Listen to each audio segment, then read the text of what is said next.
Let's start with the looks. The ID.4 is bigger than we expected from seeing it in pictures.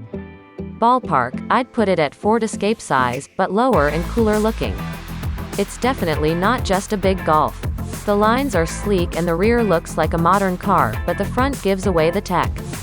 Besides the LED headlights, there's a light strip across the front, 2 blocked-off side intakes and 1 large center intake that does let air in. The door handles are flush, with just a little indent to get your fingers in, and the 20-inch wheels look huge. Despite the large wheels, the ride is comfortably soft. Similarly, the steering is easy and, I would say, on the slower side to react. It does feel sturdy with the motor in the back, powering the rear wheels only. And the battery is mounted underneath the floor, giving it a low center of gravity. The suspension is common as well, with a McPherson strut front and multilink rear. Its turning radius is only 33.5 feet, but it didn't feel as nimble as I expected. That's partly because I was expecting a smaller vehicle. But instead the VW ID.4 sits squarely in the middle of the compact SUV segment, size-wise. It is 4.6 inches shorter than the Volkswagen Tiguan, at 180.5 inches, and 1.9 inches lower than Tiguan at 64.4 inches high for the rear-wheel drive model. Speaking of, a more powerful all-wheel drive version is coming next year with more power and a smaller motor up front powering those wheels. The now official range is 250 miles and on a fast charger it can regain 80% of that in 30 minutes. The first ID.4s will come in rear-wheel drive configuration only, with the rear-mounted 201 HP, 228 lb-ft TAC permanent magnet synchronous motor mounted between the rear wheels. The AWD version will sport 302 HP. And the ID.4 feels like it has 201 horsepower.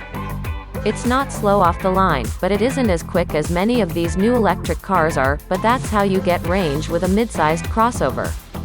It feels quick from a standstill and cruises nicely at 80 miles per hour down the expressway, though passing power at that speed is a less than I like.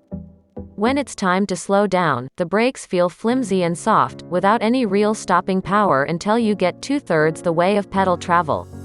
You don't actually need to use them that much in B mode, where VW ups the automatic regenerative braking to slow you down immediately after you let off the throttle. Here it can be driven almost entirely with one pedal. I still love timing the slowdown to land right at a stoplight or stop sign without hitting the brake until the last moment. It still does have some creep. When you let off the brake it starts to roll forward, but not much. If you're waiting for an electric car to stoke your inner wheelman, this ain't it.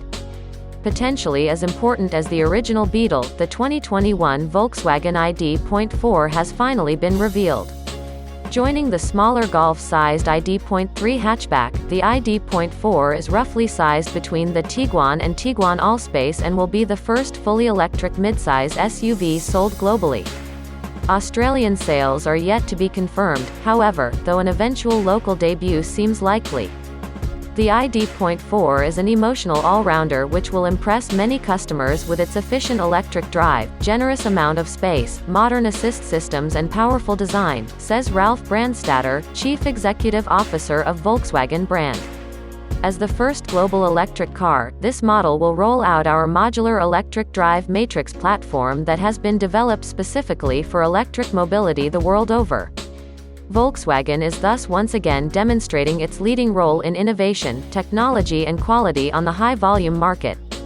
Sitting on the Volkswagen Group's new MEB electric car platform, the ID.4 will initially be powered by a 150 kilowatts 309 Nm electric motor from a 77 kWh battery pack.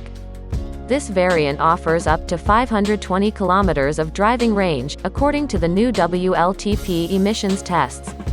Using a 120 kilowatts DC fast charger gives the ID.4 320 kilometers of range in around 30 minutes, and performance is reasonable with an 8.5 second 0 to 100 kilometers per hour sprint claim.